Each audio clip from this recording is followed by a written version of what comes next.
মিরপুরের রূপনগরে আগুনে 16 পোশাক কর্মীর মৃত্যু, ডিএনএ টেস্টের পরে মরদেহ হস্তান্তর।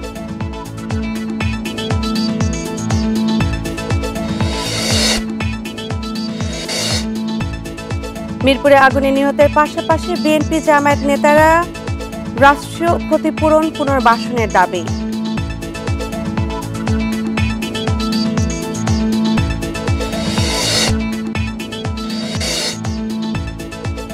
চাকসুতে সকাল 9টা থেকে ভোট গ্রহণ শুরু, মধ্যরাতে শেষ হল রাষ্ট্র নির্বাচনের প্রচারণা।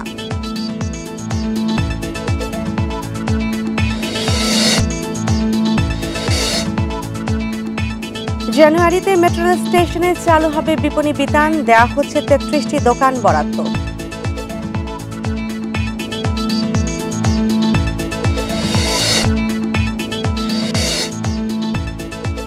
চট্টগ্রামে হাটহাজারীতে চুরিকাঘাতে ছাত্রদল নেতা নিহত, জড়িতদের ধরতে অভিযানে পুলিশ।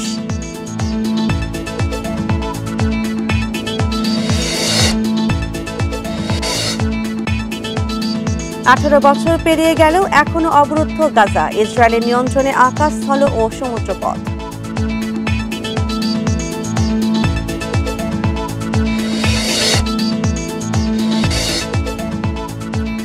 আফগানদের কাছে হোয়াইট ওয়াশে লজ্জায় ডুবল বাংলাদেশ, রেকর্ড 200 রানে হার।